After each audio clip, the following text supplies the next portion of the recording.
आज की कहानी बड़ी ही दिलचस्प और रोमांचक होने वाली है, क्योंकि यहाँ एक बुरे मंसूबों वाली जादूगरनी एक समृद्ध राज्य की राजा और उसकी खूबसूरत राजकुमारी बेटी के पीछे हाथ पैर सब धोकर पड़ जाती है। राजकुमारी ने कैसे उसका मुकाबला किया और कैसे उससे निजात पाई, ये सब जानने के लिए पॉपकॉर्न लीजिए और आराम से बैठिए और बने रहे वीडियो के अंत तक। आगे जाकर आप कहानी में इतने खो जाने वाले हैं कि आपको डिस्टर्ब करना वाजिब नहीं होगा। सो वीडियो में मस्त होने से पहले चैनल को सब्सक्राइब करके बगल की घंटी को जरूर दबा लेना। तो कहानी शुरू होती है और हमें एक खुशहाल साम्राज्य दिखाई जाता है जिसमें हर कोई नाच गाना कर रहा था। इन सब नाच गाने के पीछे की वजह ये थी कि उनके राजा के घर एक बड़ी ही खूबसूरत परी ने जन्म लिया था। बच्ची बर्फ की तरह सफेद और काफी प्यारी थी, इसलिए इसका नाम रखा गया स्नो वाइट। सब लोग खुशियां मना रहे थे कि तभी स्नो वाइट को जन्म देने के कुछ ही समय बाद रानी की मौत हो गई, जिसके बाद राजा ने अकेले ही स्नो वाइट का पालन पोषण करने का सोचा। लेकिन उन्हें जल्दी समझ आ गया कि स्नो वाइट को माँ की ज़रूरत है, इसलिए उन्होंने एक बहुत ही खूबसूरत औरत क्लेमेंटियाना से दूसरी शादी कर ली। शादी के कुछ ही समय बाद राजा ने सुना कि जंगल में किसी शैतान जानवर ने आतंक फैला रखा है। राजा को खबर मिलते ही वो उसे मारने के लिए निकल पड़े, लेकिन जाने से पहले उन्होंने अपनी बेटी स्नो वाइट को गिफ्ट के तौर पर एक चाकू दिया जो बहुत सुंदर था। बस ये आखिरी बार था, इसके बाद राजा कभी नजर नहीं आए। 10 साल बीत चुके, राजा का साम्राज्य पूरी तरह से बर्फ की चादर में ढक चुका था। स्नो वाइट की सौतेली माँ रानी क्लेमेंटियाना उसे बिल्कुल भी पसंद नहीं करती थी, इसलिए वो उस पर जुल्म करती थी। क्लेमेंटियाना को बस पार्टी करना, महंगे कपड़े पहनना और हुकूमत चलाना पसंद था। रानी के इन्हीं महंगे शौक और रोज़ की पार्टी के चलते राज्य का खजाना पूरी तरह से खाली हो चुका था, इसलिए वो अब अपने लिए एक नया वर यानी कि राजा तलाशने का मन बना लेती है। इधर स्नो वाइट एक कमरे में बंद रहती थी, उसे अपने कमरे से बाहर जाने की भी परमिशन नहीं थी। स्नो वाइट अपने 18वें जन्मदिन पर चुपके से कमरे से बाहर निकल गई, लेकिन रानी को जब इस बात की भनक लगी तो उसने स्नो वाइट को बालों से पकड़कर डांट लगाते हुए वापस अंदर भेज दिया। दूसरी तरफ हम जंगल में 2 नौजवानों को देखते हैं, एक प्रिंसेस एंड्रयू था और दूसरा उनका साथी चार्ल्स। ये जंगल में कुछ एडवेंचरस तलाशने के लिए निकले हुए थे। तभी 7 लंबे लंबे से लोग आते हैं और इन दोनों पर हमला बोल देते हैं। दोनों की जमकर धुलाई करने के बाद ये अचानक सभी छोटे होने लगते हैं। असल में ये 7 बोनों का एक ग्रुप था जिन्होंने एक खास चोरी को अंजाम देने के लिए कॉस्ट्यूम बनवाई थी। जी हाँ, 7 बोनों का एक ग्रुप चोरी करता था। यहाँ एंड्रयू इनका मजाक उड़ा देता है, इसलिए ये एंड्रयू और चार्ल्स को पेड़ पर सिर्फ कच्छे में उल्टा लटका कर चले जाते हैं। सीन शिफ्ट होता है और महल में वापस आ जाते हैं और दूसरी नौकरानियाँ स्नो वाइट का जन्मदिन मनाती हैं। ये नौकरानियाँ ही थीं जो स्नो वाइट को समझती थी। राजकुमारी का बर्थडे सेलिब्रेट करने के बाद मार्गरेट उसे महल से बाहर आवाम की हालत देखने के लिए मनाती हैं और राजा का दिया हुआ गिफ्ट यानी चाकू देकर उसे चुपके से महल से बाहर निकाल देती हैं। स्नो वाइट बाहर आकर बहुत खुश थी। वो टहलते हुए जंगल से गुजर रही थी जहाँ उसे एंड्रयू और चार्ल्स नजर आती हैं। स्नो वाइट ने सबसे पहले उन्हें बचाया। राज्य की जनता के बीच गई जहाँ लोग बहुत बुरी हालत में थे। उनके पास ना तो खाने को खाना था और ना ही रहने को घर। स्नो वाइट ये देखकर बहुत उदास हो जाती हैं। इधर रानी अपने कमरे में जाती है और अपनी जादुई शक्तियों से एक मिरर के जरिए अलग दुनिया में चली जाती है जहाँ पानी के बीचों बीच एक महल जैसा घर होता है जिसमें थी क्वीन। वो रानी से कहती है कि तुम बूढ़ी हो रही हो, इसलिए तुम्हें अब 6वें पति के बारे में सोचना होगा, वरना तुम्हारे साथ क्या होने वाला है तुम जानती ही हो। तभी हम महल में एंड्रयू और चार्ल्स को देखते हैं जो रानी क्लेमेंटियाना को पूरी कहानी बताते हैं। और जब रानी को ये सब पता चलता है कि एंड्रयू राजा है तो वो उसे ही अपना अगला पति बनाने का मन बना लेती है और अपने सलाहकार ब्राइटन से कहती हैं कि महल में एक आलीशान पार्टी का इंतज़ाम किया जाए। जिस पर ब्राइटन कहता है कि रानी साहिबा आप बात कर रहे हैं एक आलीशान पार्टी की, लेकिन हमारे पास तो इतने भी पैसे नहीं है कि हम एक छोटी सी भी पार्टी कर सकें, तो बताइए बगैर पैसों की बड़ी पार्टी कैसे होगी। इस पर रानी कहती है कि लोगों से ज़्यादा टैक्स लो, लेकिन ब्राइटन कहता है कि हमारे साम्राज्य की जनता बहुत गरीब है, उनके पास अपने खाने तक के पैसे नहीं हैं, टैक्स कहाँ से देंगे। रानी ने कहा कि मुझे कुछ नहीं मालूम, कैसे भी करो लेकिन मुझे पार्टी चाहिए बस। इसके बाद हम स्नो वाइट को देखते हैं जो मार्गरेट के पास आती है और कहती है कि मैंने देखा जो लोग हंसते गाते थे आज वो कितने परेशान हैं। लोगों का हाल देखकर स्नो वाइट बहुत ज़्यादा उदास थी, इसलिए वो रोने लगती हैं। तभी मार्गरेट उसे पार्टी के बारे में बताती है। सीन शिफ्ट होता है और हम रानी क्लेमेंटियाना को देखते हैं जो पार्टी में जाने के लिए अजीब तरह से तैयार हो रही थी। उसके शरीर पर पक्षियों की पौटी का लेप लगाया जा रहा था। उसे तैयार करने में तरह तरह की जानवरों का इस्तेमाल भी किया गया।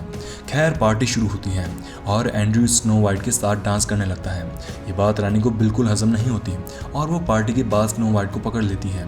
यहाँ स्नो वाइट उसे जनता की हालत बताती है, पर रानी उसकी एक नहीं सुनती और ब्राइटन से कहकर उसे जंगल में ले जाकर मारने का आदेश दे देती है। जाते जाते स्नो वाइट रानी के गले में मौजूद एक चांद के टुकड़े को देख लेती है। अब ब्राइटन स्नो वाइट को जंगल में लाता है, लेकिन वो उसे मारता नहीं है, बल्कि उसके हाथ खोलते हुए उसे भाग जाने को कहता है। ब्राइटन महल में वापस आकर जानवरों के कुछ अंग दिखाते हुए रानी को कहता है कि काम हो गया। इधर स्नो वाइट जो भागते हुए एक पेड़ से टकरा गई थी, अब उन्हीं 7 बोनों के घर में होती हैं। अब वैसे तो ये बोने स्नो वाइट के बदले रानी से पैसा मांगने चाहते थे, लेकिन जब स्नो वाइट उन्हें बताती है कि नहीं, वो तो मुझे मरवाना चाहती हैं, तो ये सब उसे एक रात अपने साथ रुकने की परमिशन दे देते हैं। दूसरी तरफ ब्राइटन टैक्स कलेक्ट करके महल वापस जा रहा होता है कि तभी 7 बोने उससे सारा पैसा लूट लेते हैं। पैसे लेकर जब बोने घर आए तो उन्होंने पाया कि स्नो वाइट ने उन सबके लिए खाना बनाया है। लेकिन जब स्नो वाइट को पता चलता है कि इन्होंने गरीब जनता से पैसा लूटा है तो वो बहुत गुस्सा हो गई। इसके बाद जब बोने आपस में बहस कर रहे थे तब स्नो वाइट ने मौके पर चौका मारा और पैसे उठाकर सीधा जनता के पास चली गई। राजकुमारी ने जनता का सारा पैसा लुटाया और चोर बोनों को जनता का हीरो भी बना दिया। अब 7 बोने राजकुमारी का बड़ा दिल देखकर बदल चुके थे और वे सभी उसकी मदद करने के लिए तैयार हो गए। उन बोनों की टीम ने स्नो वाइट से कहा कि तुम्हें अपनी लड़ाई लड़ने के लिए सबसे पहले एक माहिर चोर बनना होगा। इधर हम एंड्रू को देखते हैं जो टेबल पर खाना तो रानी क्लेमेंटियाना के साथ खा रहा था, लेकिन सोच सिर्फ स्नो वाइट के बारे में रहा था। इसी बीच क्लेमेंटियाना उसे स्नो वाइट के मरने की सूचना देती है, जिस पर एंड्रू गुस्सा होता है और खाना छोड़कर चला गया। दूसरी तरफ बोनो ने काफ़ी दिन की ट्रेनिंग के बाद स्नो वाइट को एक माहिर चोर बना दिया था, जो अब लड़ भी सकती थी और किसी को भी टपका सकती थी। सीन शिफ्ट होता है और एंड्रू को जंगल की सैर करते हुए दिखाया जाता है और वहीं पर स्नो वाइट उस पर हमला कर देती है। असल में ये ट्रेनिंग के बाद उसका पहला टास्क था। दोनों के बीच जमकर तलवारबाजी हुई, लेकिन दोनों एक दूसरे को पहचान जाते हैं और बहुत खुश होते हैं। लेकिन स्नो वाइट को लग रहा था कि एंड्रू रानी के लिए काम करता है, तो वो उसे एक ही पंच में ढेर कर देती है। इसके बाद हम एंड्रू को एक बार फिर से अंडरवियर में महल के अंदर देखते हैं, जहाँ वो रानी को भला बुरा कह रहा होता है क्योंकि उसने उसे स्नो वाइट के मरने की झूठी खबर सुनाई थी। रानी क्लेमेंटियाना समझ जाती है कि उसके साथ धोखा हुआ है, इसलिए वो बदला लेने की मूड में आती है और मिरर हाउस में पहुंचती है, जहाँ मिरर क्वीन उसे एक लिक्विड देती है जिसे पीकर एंड्रू रानी के प्यार में पागल होने वाला था। क्लेमेंटियाना वो लिक्विड जैसे तैसे एंड्रू की ड्रिंक में मिला देती है, लेकिन यहाँ गला फाड़कर हंसने वाली बात तो ये हो जाती है कि इसे पीने के बाद एंड्रू कुत्तों की तरह हरकतें करने लग गया, क्योंकि वो लिक्विड असल में कुत्तों के लिए ही था। लेकिन रानी को इससे कोई फर्क नहीं पड़ा। एंड्रू कुत्ते की तरह रानी पर टूट पड़ता है। इस रात के बाद पूरे साम्राज्य में ये खबर फैल जाती है कि रानी एक बार फिर से शादी कर रही है और दूल्हा कोई और नहीं बल्कि एंड्रू है। जैसे ये खबर स्नो वाइट तक पहुंचती है वो रोने लगती है, क्योंकि वो मन ही मन में एंड्रू से प्यार करने लगी थी। इधर क्लेमेंटियाना को भी डर था कि उसकी शादी में कोई पंगा ना कर दे, इसलिए वो मिरर क्वीन की मदद लेती है, जो एक चेयर पर बैठी बैठी 2 कठपुतलियों की मदद से बोनो को खूब मारती है। लेकिन अभी अपने पिता के दिए चाकू से स्नो वाइट ने उन कठपुतलियों के तार काट दिए, जिससे कि मिरर क्वीन लाचार हो जाती है। अगली सुबह बोनो के हाथ एक लेटर लगता है जो स्नो वाइट का था, जिसमें लिखा था कि तुम सब बहुत अच्छे हो, लेकिन मैं तुम्हें परेशानी में नहीं डालना चाहती, इसलिए मैं जा रही हूँ। बोने लोग लेटर पढ़कर दुखी हो जाते हैं और स्नो वाइट को ढूंढने निकल पड़ते हैं और थैंकफुली स्नो वाइट उन्हें मिल भी जाती है। इसके बाद सभी बोने मिलकर रानी की शादी में तबाही मचाने का फैसला करते हैं और निकल पड़े महल की तरफ। जब तक क्लेमेंटियाना अपनी शादी में पहुंची, उससे पहले बोने एंड्रू को लेकर भाग जाते हैं। ये देखकर क्लेमेंटियाना गुस्से से लाल हो गई और दबे पांव वापस लौट गई। इधर एंड्रू अब भी कुत्ते की तरह बिहेव कर रहा था। सभी बोने ट्राई करते हैं पर वो ठीक नहीं हो रहा था। तब उन्हें एक आइडिया आता है और स्नो वाइट को अपने प्यार के जरिए एंड्रू को ठीक करने के लिए कहते हैं। स्नो वाइट जैसे ही एंड्रू को किस करती है वो बिल्कुल ठीक हो जाता है और अपने बिहेव के लिए सबसे माफ़ी मांगता है। ये सब बातें कर ही रहे थे कि तभी बाहर से अजीबोगरीब आवाज़ें शुरू हो जाती हैं। ये समझ जाते हैं कि बाहर कोई जानवर है जो बेहद खतरनाक है। दोस्तों, क्लाइमैक्स का लुत्फ उठाने से पहले अगर कहानी आपको पसंद आई तो वीडियो को लाइक ज़रूर कर दीजिएगा। खतरनाक जानवर की आहट सुनकर जब सभी लोग बाहर निकले तो उन्होंने पाया कि क्लेमेंटियाना एक विशालकाय जानवर के साथ खड़ी है, जिसे स्नो वाइट पहले भी देख चुकी थी। उसके पिता को भी दुष्ट क्लेमेंटियाना ने ही मरवाया था। इसके बाद ये जानवर सबको मारने लगता है। क्लेमेंटियाना भी चैन की सांस लेकर वहां से चली जाती है। इधर ये विशालकाय जानवर जैसे स्नो वाइट को मारने के लिए आगे बढ़ता है, एक बोने को उसका चाकू नजर आया। बोने ने तुरंत स्नो वाइट को चाकू दिया। वहीं स्नो वाइट को उस जानवर के गले में सेम वैसा ही चांद का टुकड़ा नजर आया, जैसा कि उसने रानी क्लेमेंटियाना के गले में देखा था।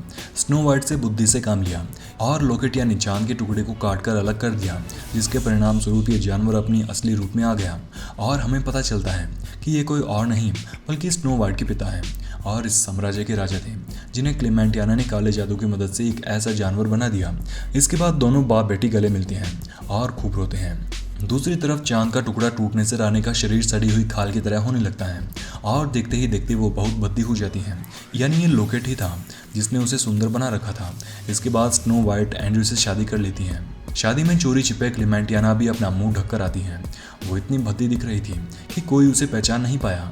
क्लेमेंटियाना स्नो वाइट के पास आई और एक बार फिर से अपना काला जादू चलाने की कोशिश की और उसे एक सेब गिफ्ट देती हैं।